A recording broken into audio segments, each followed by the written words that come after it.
History tells us slavery tried to control bodies. What it never admits is how terrified it was of the mind.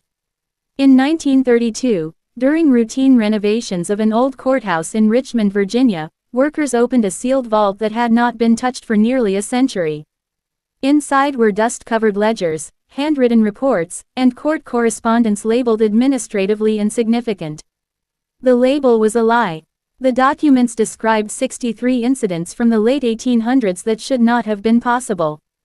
Enslaved children across central Virginia were found with written notes, journals, and copied book passages. Some of the children were barely 6 years old. When questioned, every child gave the same answer. They had been taught by someone they called the night teacher. No name, no face, no location. Authorities searched. Patrols were doubled. Dogs were brought in. Nothing was found. Every report ended with the same phrase. Source unidentified. Threat level severe. What terrified plantation owners was not just literacy. It was the truth that someone had been moving freely through their land. Watching them, learning their routines, teaching in secret for years.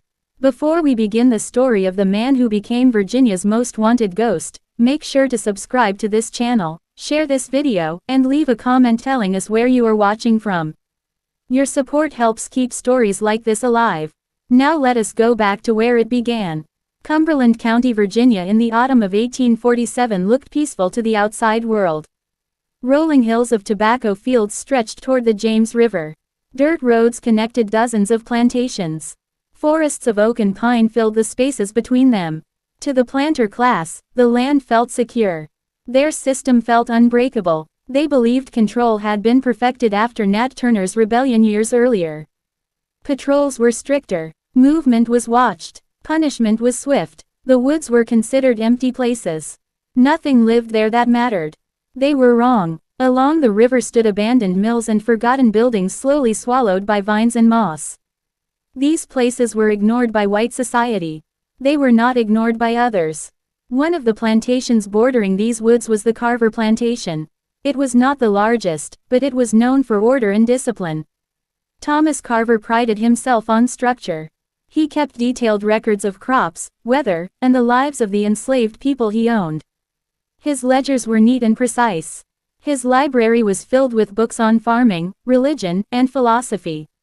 He believed deeply in logic, order, and his own intelligence. He believed the world worked as it should. His wife Elizabeth managed the house and believed herself kind and charitable. She never questioned the system that gave her comfort. She believed control was kindness.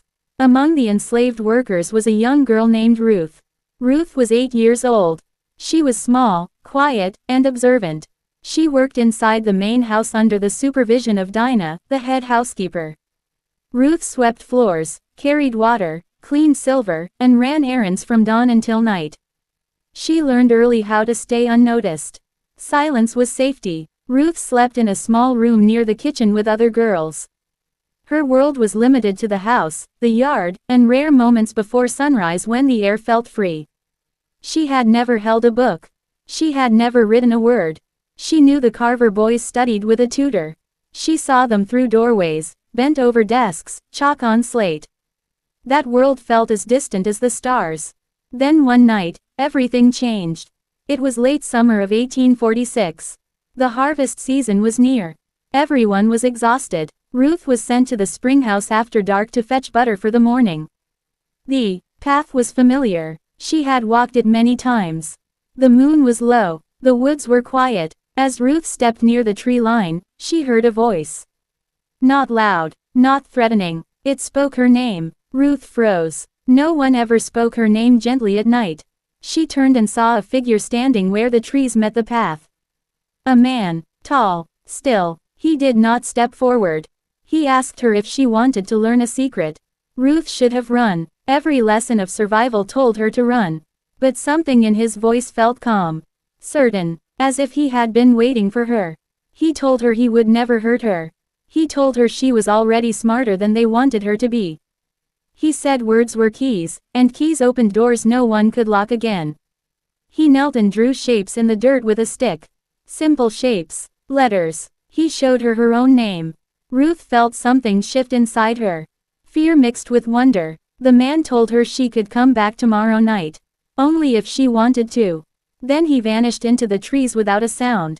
Ruth returned to the house shaking. She did not sleep. The next night, she went back. And the night after that. The man taught slowly, quietly. He taught letters using dirt, charcoal, scraps of wood. He taught by moonlight and memory. He taught Ruth how to read without ever giving her a book. He told her knowledge could travel inside her. No one could steal it once it was learned. Ruth did not know it then, but she was not the first. And she would not be the last. By the time her writing was discovered, the night teacher had already moved on. And the fear he left behind would spread across Virginia like a whispered curse. If this story already has you hooked, make sure to subscribe, share this with someone who loves hidden history, and comment below with your thoughts. Part 2 reveals how plantation owners realized they were being watched. And how the night teacher stayed one step ahead. If you want, I can now continue with Part 2, create a YouTube title, description, hashtags, or write a 3-word thumbnail text for this series. Part 2. The Discovery. Some crimes terrify because they break the law. Others terrify because they break reality. In the slave-holding South, nothing was more dangerous than proof that control was an illusion. And on one quiet October morning in 1847, that illusion shattered inside a sunlit parlor on the Carver plantation. What Ruth did that day was not rebellion. It was something worse. She read. Before we continue, make sure to subscribe to this channel, share this story with someone who loves hidden history, and leave a comment telling us where you are watching from. These stories survive because people like you keep listening. The Springhouse path had always been familiar to Ruth, but the night she noticed the light near the old tobacco barn, everything changed. That barn had been ignored for years. Its boards were warped, the roof sagged, weeds climbing its sides like they wanted to swallow it whole. That was why it was perfect. When Ruth crept closer, she heard a voice speaking calmly, clearly, as if danger did not exist. This is the letter A. The sound was gentle, patient, nothing like the voices Ruth knew. Through a crack in the wall, she saw him. A tall man with dark skin and gray threaded through his hair. His clothes were plain, worn, and unremarkable. He looked like someone who belonged nowhere and everywhere at once. 3 children sat in front of him, eyes locked on the dirt floor. He drew a shape slowly. A. The children repeated it, their voices barely above a whisper. The man smiled and corrected their hands when they traced it wrong. He praised effort, not perfection. Ruth had never seen an adult treat enslaved children like this. Like minds mattered. When the man noticed her watching, he did not shout. He did not threaten. You can come in if you want, he said, but you have to be very quiet. Fear wrapped around Ruth's chest, but curiosity pushed her forward. She stepped inside, heart pounding.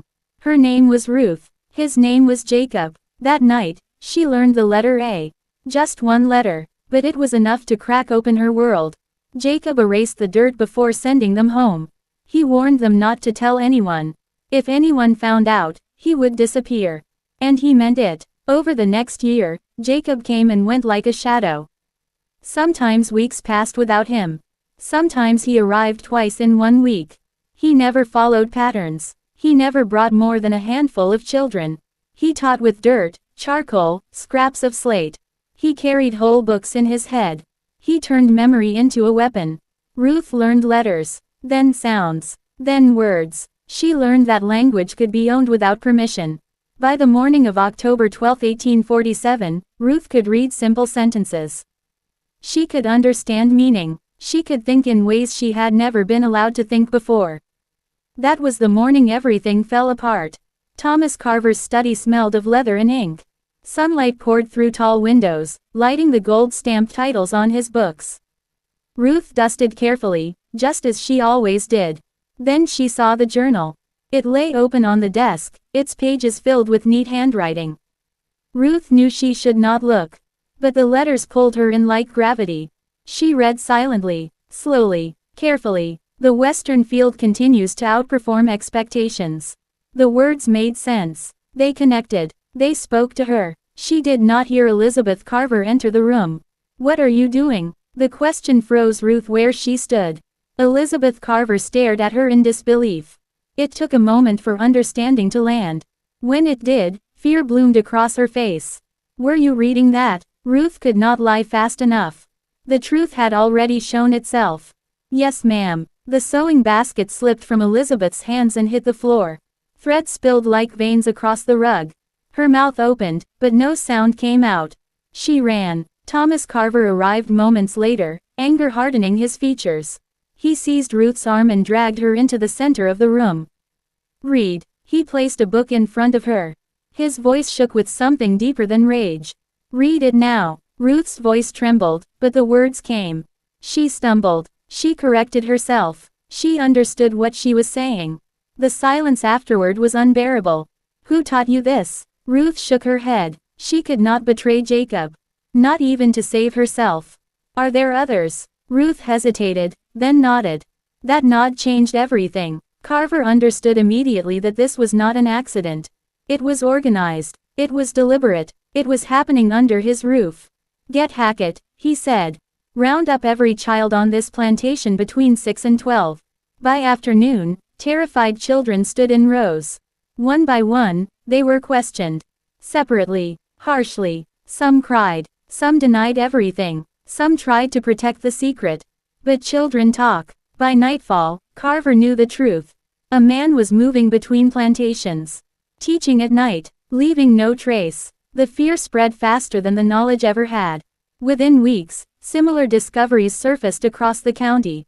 Then neighboring counties. Children with notes. Children who could read signs. Children who spoke about the same man. Always at night. Always patient. Always gone before dawn. Planters doubled patrols. Dogs were set loose. Lanterns scanned the woods. Nothing was found. Jacob vanished before anyone could catch him. But the damage was done. They could punish bodies. They could not erase minds. And that terrified them more than rebellion ever had. If you are feeling the tension build, make sure to subscribe, share this story, and comment below.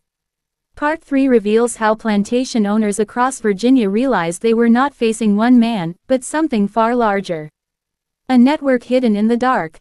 And a teacher who refused to be caught. Part 3. The man they never saw. The most dangerous threat is not the one you can name. It is the one hiding in plain sight. By the time Thomas Carver ordered every child on his plantation tested, the truth was already too large to contain. This was not an accident. It was not curiosity gone wrong.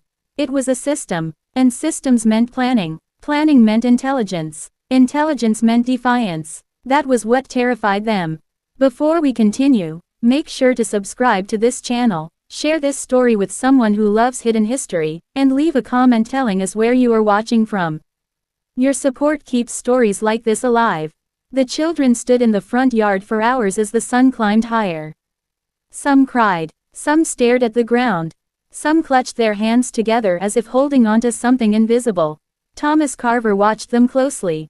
When Hannah read the sentence aloud, something broke inside him. He had always believed ignorance was permanent. Now he saw it was fragile. Out of 21 children, 7 had been taught.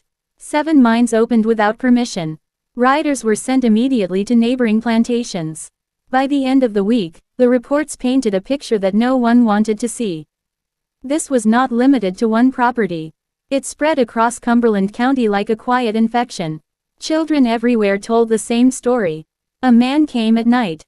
He taught in abandoned places. He was kind. He vanished before morning. On October 19, 1847, the plantation owners gathered at Carver's estate. 11 men who believed themselves masters of order now sat surrounded by maps and papers, smoking cigars they barely tasted. Carver spoke first. This is not random. This is organized. The words hung heavy in the room. They spoke of patrols and punishments, of fear and discipline. But beneath it all was a deeper question that none of them wanted to voice. How had this man learned to do this? The answer unsettled them even more. The suspicion slowly turned inward. When Samuel Porter mentioned his carpenter named Jacob, the room went quiet. Jacob, a man who traveled freely. A man who fixed barns, mills, and fences across multiple properties. A man trusted because he was useful. Carver circled the name in his notebook. Test him. That single word sealed Jacob's fate. But Jacob had already been living on borrowed time. Long before Cumberland County, before Porter, before the woods and barns, Jacob had been a boy on a small Maryland farm owned by Quakers. He had learned letters at a kitchen table beside white children. He had learned that words carried power, and that power frightened people who wanted control. When that life was taken from him, Jacob learned a second lesson. Knowledge must be hidden to survive. For years he buried his literacy beneath silence and obedience. He watched others beaten for less. He learned how to become invisible. But invisibility has a cost. Jacob saw children grow up broken by ignorance. He saw lies passed down like inheritance. He told himself again and again that teaching was too dangerous. Until one sentence shattered that lie. What you do not know cannot hurt you. Jacob knew that was false. He knew ignorance was the blade pressed against every throat. So he chose to teach. He did not rush. He did not dream of revolutions. He moved carefully, like a man stepping across thin ice. Hannah was the first. He tested her with questions before letters. He watched how she listened, how she remembered. Only then did he offer the secret. Can you keep it? She could. They met at night in places no one watched. Old barns, abandoned mills, clearings where sound was swallowed by trees. Jacob never brought books. Books could be stolen. Books could betray. He carried lessons in his head. He taught letters like seeds planted in dirt. He taught children to hold knowledge quietly. He taught them that learning was something no one could take once it lived inside them. By the time Ruth joined the lessons, the system was already refined. Jacob varied times and places. He limited class size. He never stayed long. He erased every trace. What he did not erase was the change in the children. They stood differently. They listened differently. They knew things. And knowledge leaves fingerprints. The planters saw it too late. As the emergency meeting dragged on, fear sharpened their thinking. If Jacob was the teacher, then the threat was already among them. Trusted, protected, mobile, and if it was not Jacob, then it was someone else just like him. Either way, the message was clear. They had lost control. That night, as the men finalized patrol routes and punishment plans, Jacob worked late at the Porter plantation, repairing a broken wagon wheel. He sensed something shifting. He always did. Freedom had taught him how to listen to silence. He knew it was time. By dawn, Jacob had already made his decision. He would not be caught. If they hunted him, they would find empty barns and cold ashes. They would find children who knew how to lie with the same skill they had learned letters. And Jacob would become something far worse than a criminal. He would become a story. A ghost who moved through the woods. A whisper passed between plantations. A teacher who could not be stopped because he was never there. If this story is pulling you deeper, make sure to subscribe, share, and comment below.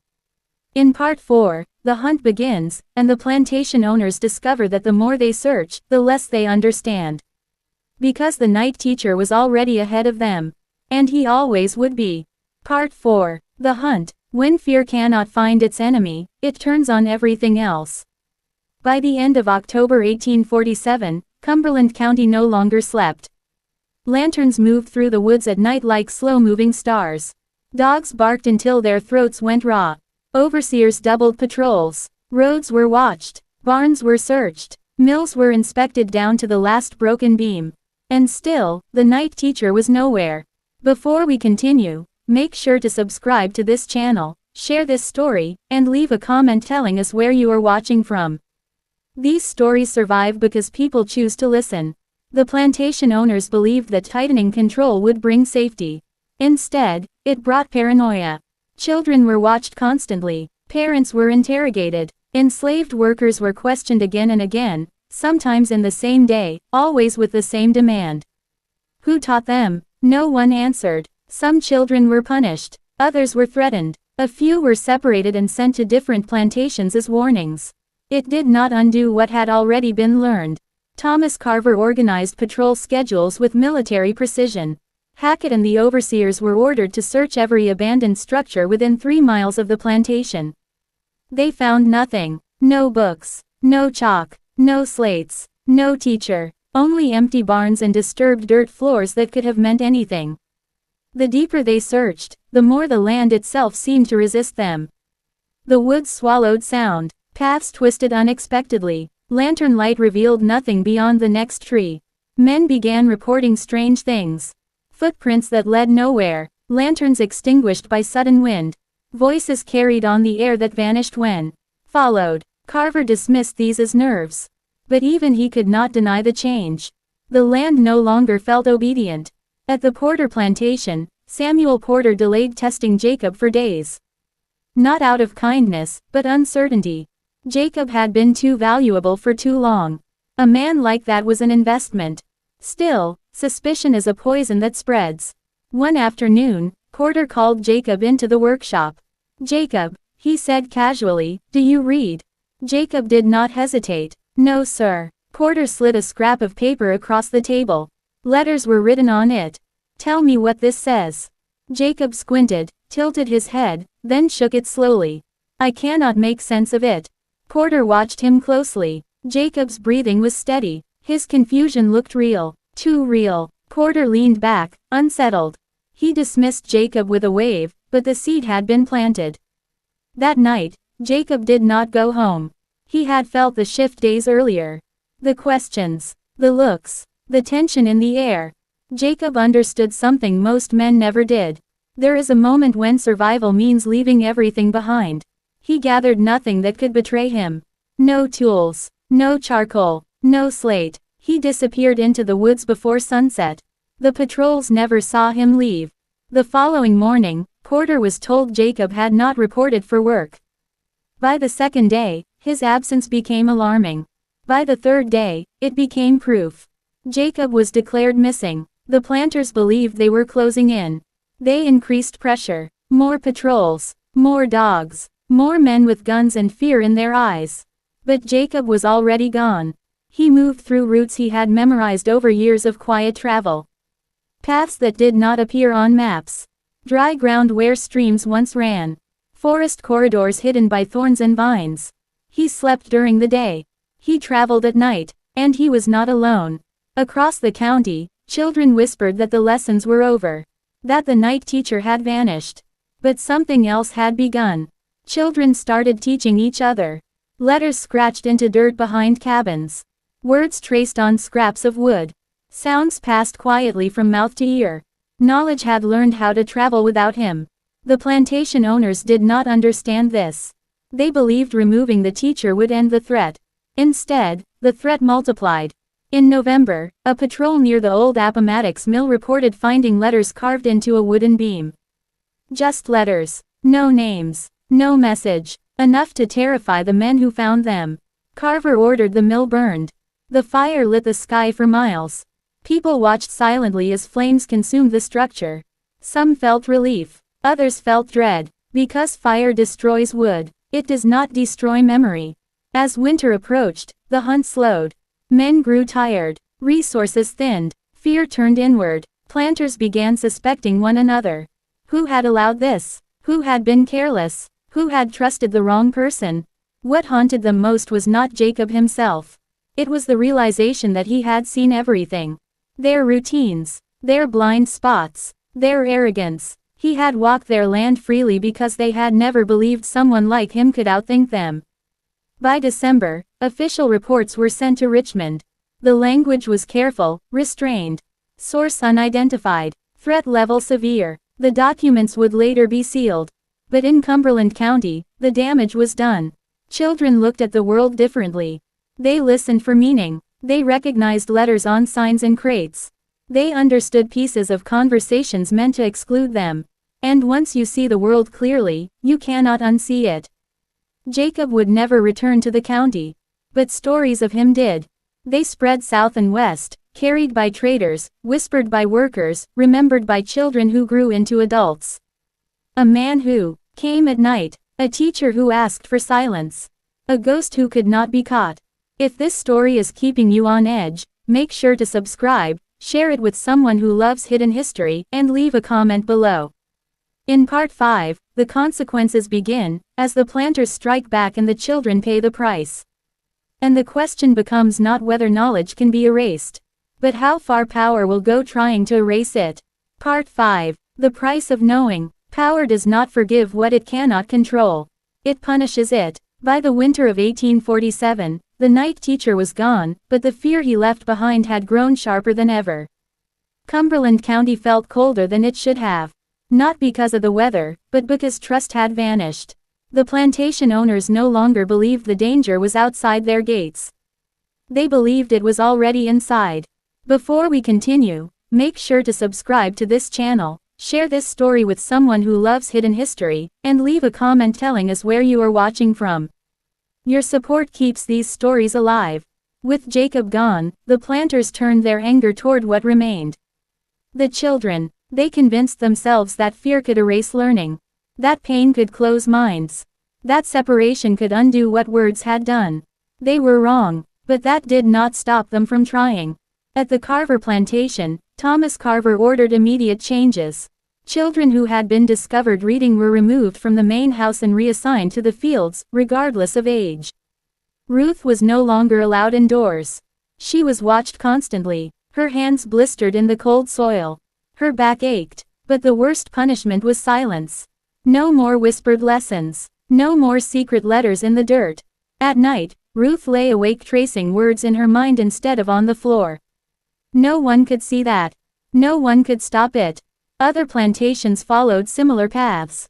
Some sent children away to distant properties. Others separated siblings. A few sold the most promising children south, believing distance would erase knowledge. It did not. Parents were questioned harshly. Many were beaten for information they did not have. Mothers cried silently as their children were taken away, not fully understanding why. The planters told themselves this was necessary. They told themselves order was being restored. But something strange began to happen. Children who had never attended the lessons started recognizing letters anyway. They could not explain how. They had learned from others. From glances. From whispers. From watching hands move in the dirt. Knowledge had become contagious. Thomas Carver noticed it first in small ways.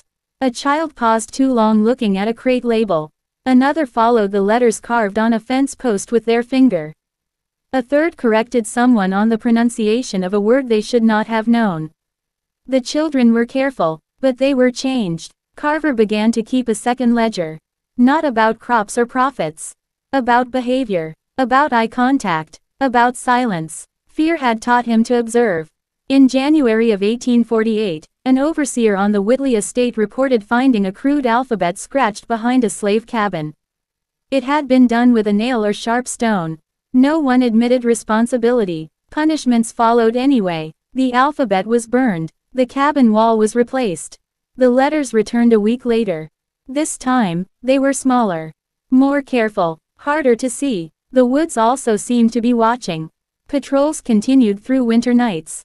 Men swore they heard movement just beyond lantern light. Dogs pulled at leashes toward empty trees. Footprints appeared in snow and vanished without explanation. Jacob was never seen again. But he was felt everywhere. Stories spread among white families as well. Quiet conversations at church. Nervous glances exchanged at market. What if he had taught adults too? What if he had helpers? What if there were more like him? The fear crossed lines it was never meant to cross. In February, a letter arrived from Richmond addressed to Thomas Carver.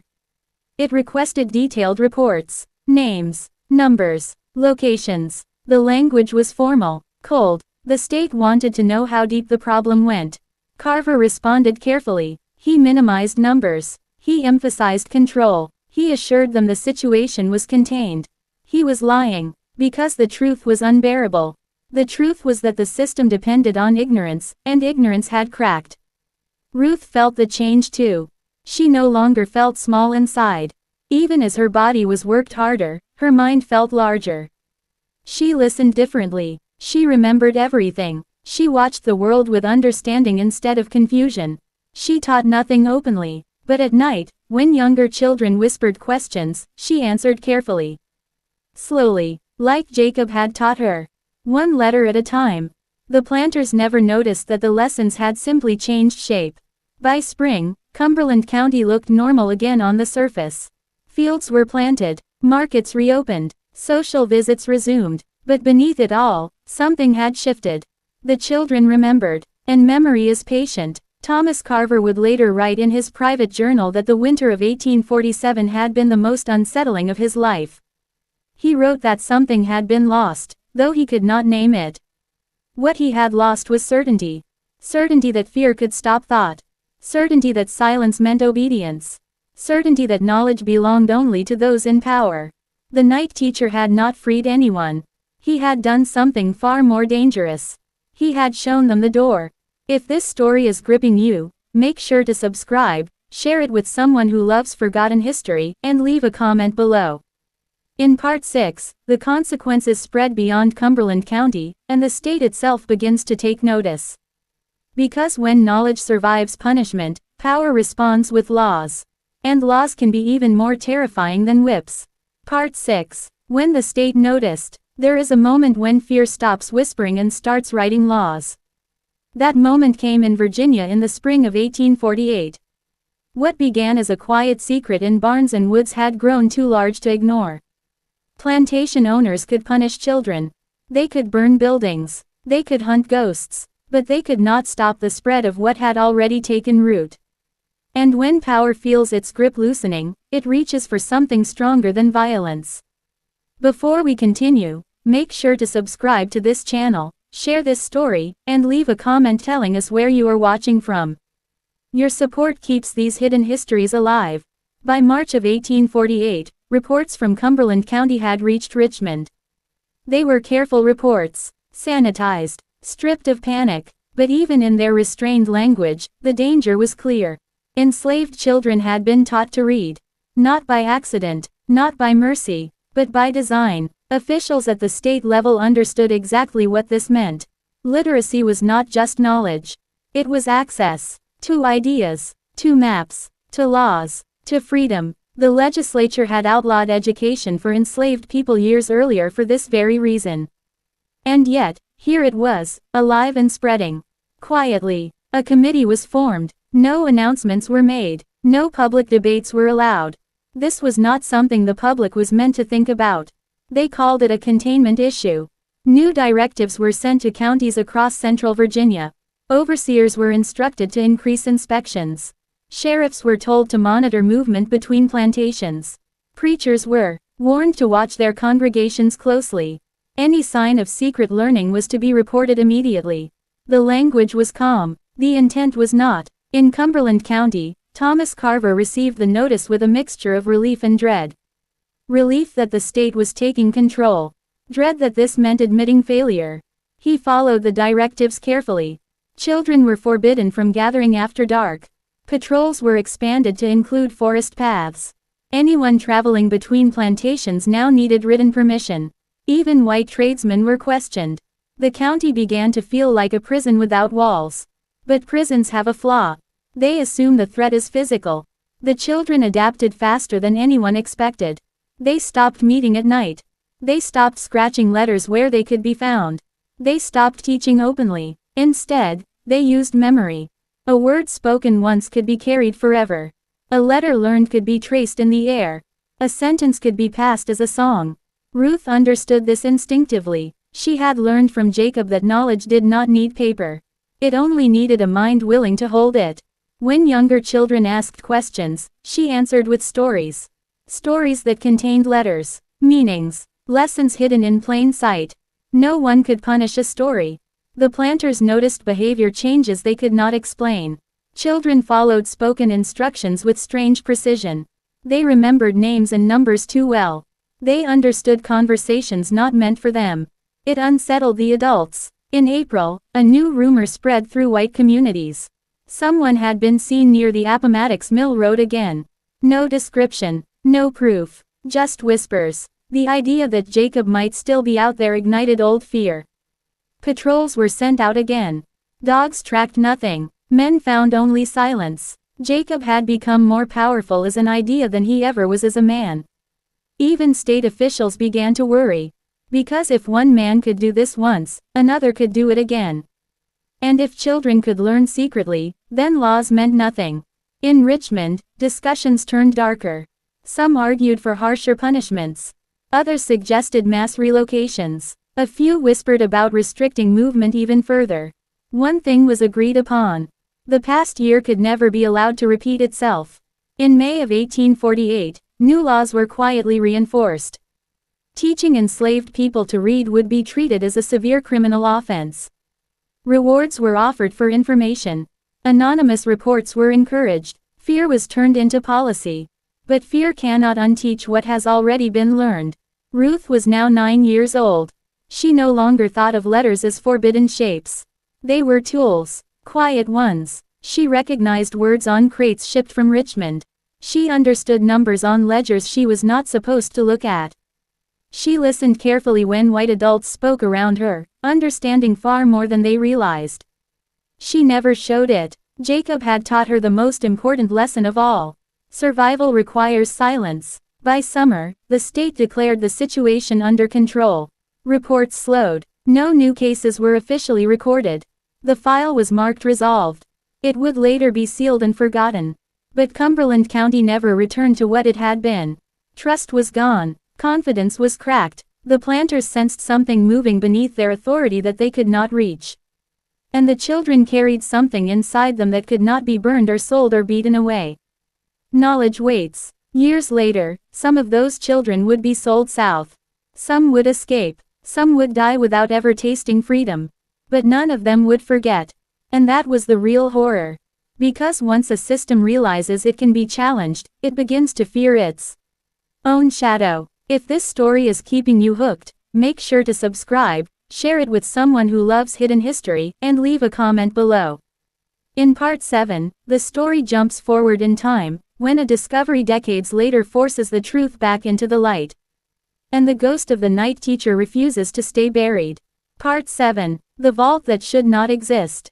Some truths do not disappear.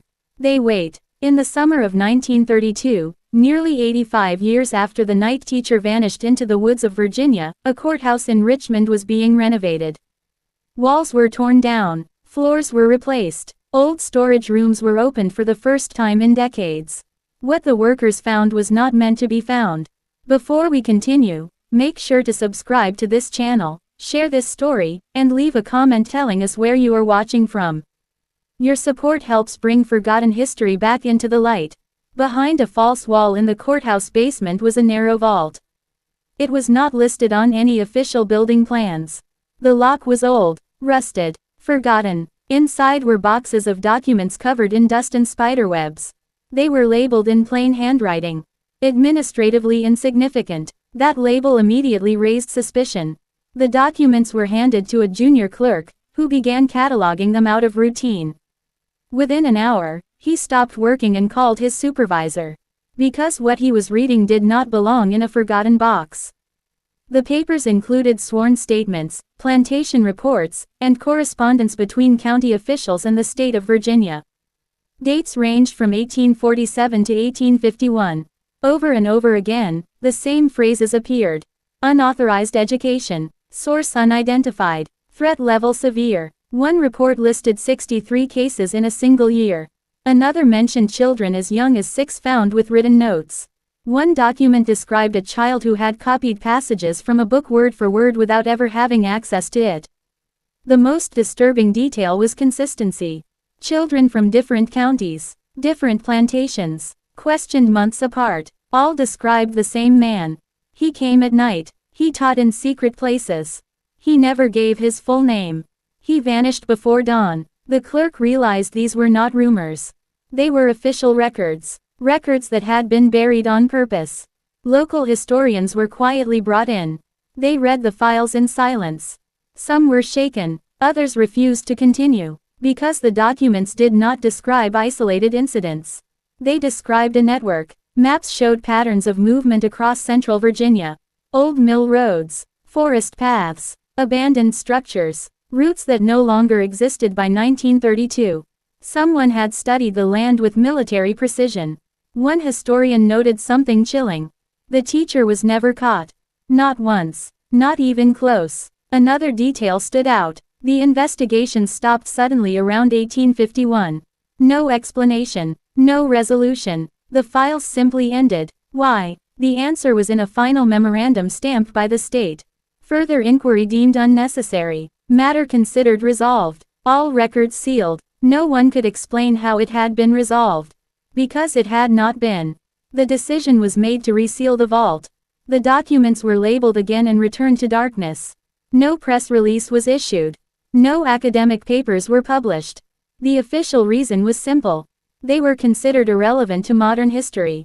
But one historian copied a name into his personal notebook before the vault was closed. Jacob. Only a first name. Only mentioned once. In a margin. Almost erased. From that point on, Jacob existed only as a rumor. A footnote. A ghost. But ghosts leave echoes. In oral histories collected from formerly enslaved families decades later, stories surfaced that matched the records exactly. A man who taught letters in the dirt. A man who asked for silence. A man who said knowledge could not be taken once it was learned. The night teacher. Ruth did not live to see the vault reopened. She died in the early 1900s, free but quiet. She never spoke publicly about how she learned to read. But she taught her children. And they taught theirs. The knowledge moved forward, not backward. The horror of this story is not that one man defied a system. It is that the system knew, documented it, and chose to bury it. Because admitting the truth would mean admitting something far more terrifying. That control had never been complete. That intelligence could not be owned. That even in the darkest places, light finds a way in. The night teacher did not free thousands. He did something the system could not undo. He proved it could be broken. If this story is haunting you, make sure to subscribe, share it with someone who loves hidden history, and leave a comment below. In Part 8, we uncover what may have happened to Jacob himself, and why the records stop so abruptly. Because some ghosts do not vanish. They choose to disappear. Part 8. The man who walked into silence. Some people do not leave behind a body. They leave behind questions. In 1851, the records about the night teacher stopped without explanation. No arrest. No execution. No escape notice. Just silence. That kind of silence is never accidental. Before we continue, make sure to subscribe to this channel, share this story, and leave a comment telling us what you think happened. Your support helps keep forgotten history alive. By 1850, pressure from the state had reached its highest point. Patrols doubled. Informants were paid. Even white citizens were questioned if they traveled too often at night. Jacob knew this could not last. He had always understood something the authorities did not. You can outrun men. You cannot outrun attention. So he changed his purpose. Teaching was no longer enough. The knowledge had spread as far as it could under those conditions. Now his survival mattered less than protecting what already existed. In late autumn of 1850, Jacob met Ruth one final time. It was near the old tobacco shed, deep in the woods. She was older now, taller, sharper. She no longer asked questions the way she once had. She listened. Jacob told her this was the last lesson. He did not teach letters that night. He taught memory. He asked her to repeat names, routes, places. He made her speak them until she could not forget. Then he told her something he had never said before. He was once enslaved. He had learned to read in a place far away. A place where a careless son of a master had left books lying around. Jacob had read in secret, the same way he now taught. When he was sold, he carried that knowledge with him. When he escaped, he carried something else. Purpose. Jacob knew what would happen if he was caught. The state would make an example of him. Not because he had escaped, but because he had taught others to think. So he chose disappearance. In December of 1850, patrols followed a trail leading toward the James River. Footprints, broken branches, a scarf found near the water. They assumed he drowned. The report was written quickly, filed without ceremony. Case closed. But there was no body. And no man like Jacob would walk into a river without a plan. Years later, a strange pattern emerged along the Underground Railroad. Stories of a quiet guide. A man who never stayed in one place. A man who helped others learn to read maps and signs before sending them north. He never used his real name. He was described as calm, focused, always watching the trees. The name Jacob appears nowhere in those records. But the teaching continued. Ruth kept her promise. She, never spoke Jacob's name out loud again. But she taught children to read after emancipation. Openly, proudly, as if it had always been allowed. When someone asked her where she learned, she said only this. From someone who did not want credit. That is how legends survive. Not through statues, not through books, but through changed lives. The horror of this story is not the cruelty of the system. It is the realization that the system lost. Not in a battle, but in a slow, quiet way it never noticed. Jacob became silence, and silence became safety. If this story is gripping you, make sure to subscribe, share it with someone who loves hidden history, and leave a comment below. In Part 9, we will see how the night teacher's influence surfaced during the Civil War in ways no one expected. Because ideas taught in the dark eventually walk into the light. Part 9. The Shadow in the War. War changes everything. It strips certainty. It tests control. It forces hidden truths to surface. By 1861, Virginia was a state on fire. Men marched off to fight in a war they were told was noble. Families watched sons, husbands, and fathers leave. Plantations emptied of their strongest laborers. Fields went untended. Houses fell silent. And in the shadows, the seeds Jacob had planted began to grow in ways no one expected.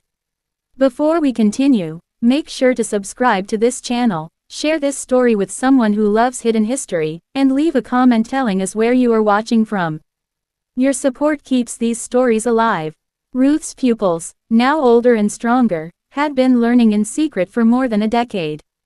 They had been scattered, hidden in plain sight. When the war began, they carried their knowledge like a weapon.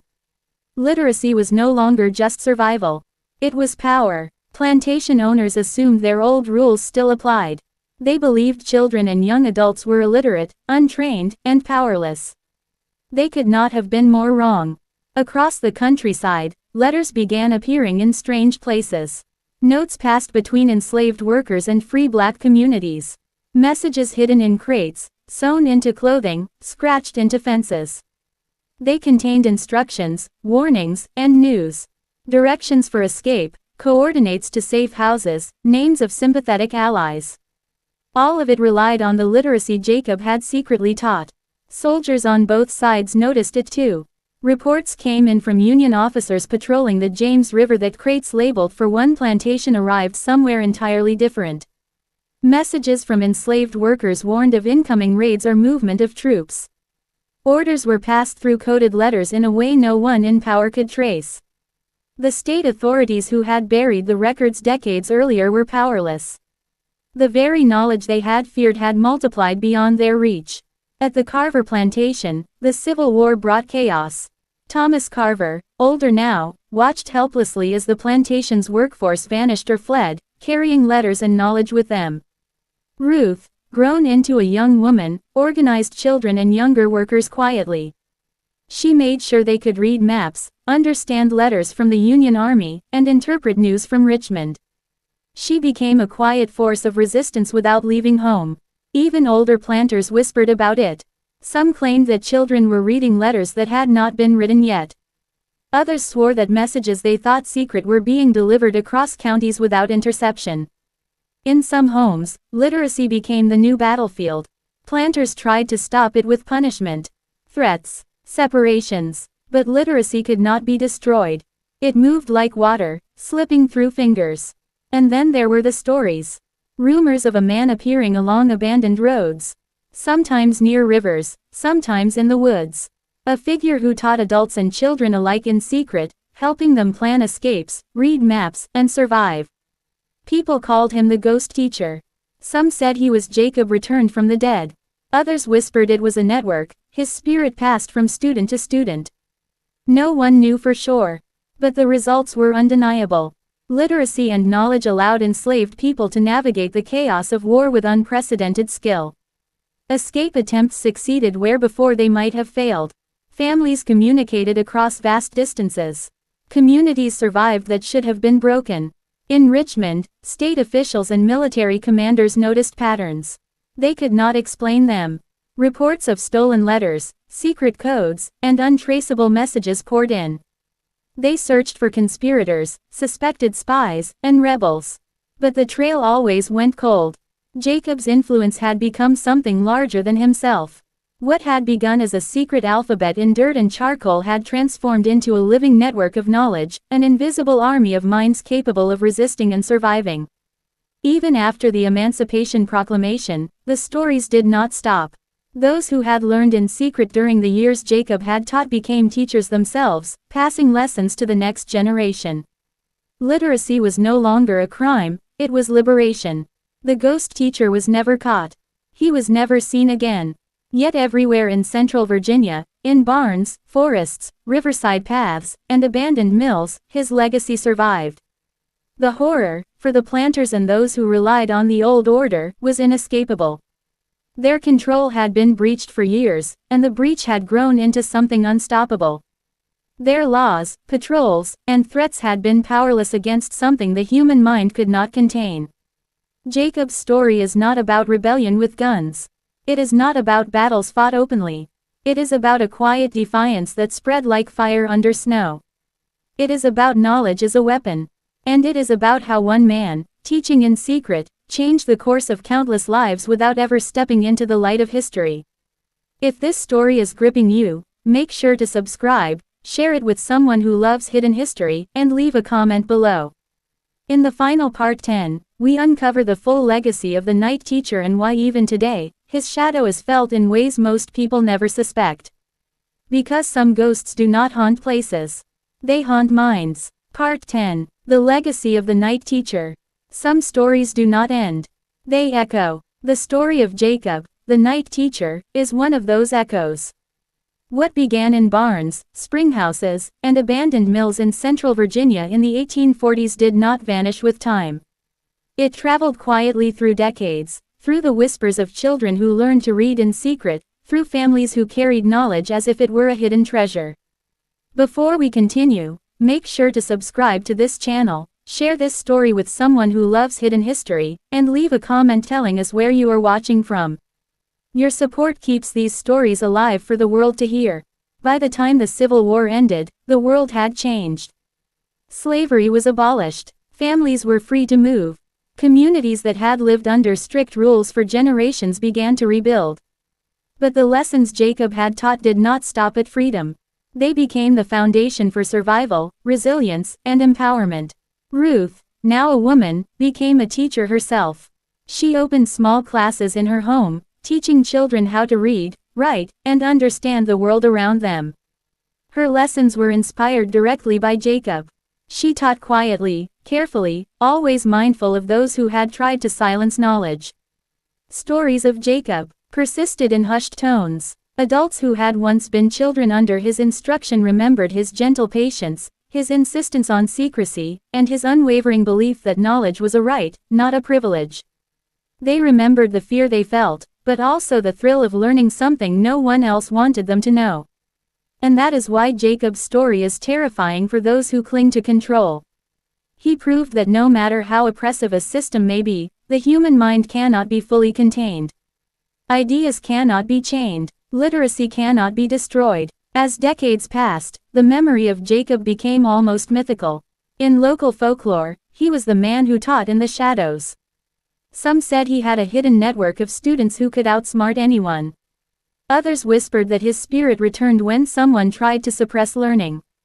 Historians who discovered the courthouse vault in Richmond in 1932 were shocked. The records they found revealed the truth behind the myths. Official documents showed multiple plantations, dozens of children, and reports by terrified planters who could not understand how one man had moved undetected for years. What made the findings even more chilling was the meticulous planning Jacob had employed. He used forest paths, abandoned buildings, and knowledge of the land to stay invisible. He taught a few at a time, never leaving patterns, and ensured every child understood the consequences of exposure. He did not just teach letters and words. He taught independence, observation, and courage.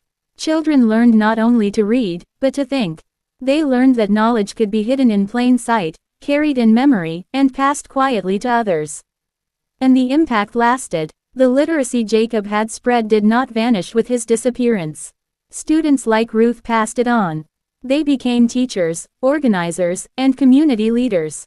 In subtle ways, Jacob's lessons helped people navigate freedom, advocate for rights, and build the next generation's opportunities. The horror for the planters and authorities was never that Jacob existed. The horror was that they could not stop him. Every measure they put in place failed. Every patrol, every law, every threat was powerless against someone armed with knowledge, cunning, and determination. It was a quiet rebellion, invisible yet unstoppable. Jacob himself vanished from the historical record.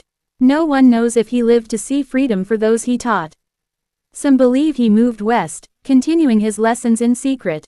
Others think he remained in Virginia, watching the fruits of his labor grow in ways he could not intervene in openly. What is certain is that his influence persisted. By teaching literacy in secret, Jacob gave enslaved children tools that could never be taken from them. Tools to navigate the world, protect themselves, and lift others. Tools that transformed fear into empowerment. Even today, descendants of those who learned from Jacob speak of a family tradition of reading, writing, and valuing education. They may not know his name. They may not know his face. But they inherit his legacy. The final horror, and the final lesson, is that systems built on ignorance can be dismantled by a single idea. Literacy, knowledge, and courage are more powerful than armies, laws, or threats. Jacob's story reminds us that even in the darkest times, one person can spark change that echoes for generations. And perhaps the most terrifying truth of all is that ghosts do not always haunt places.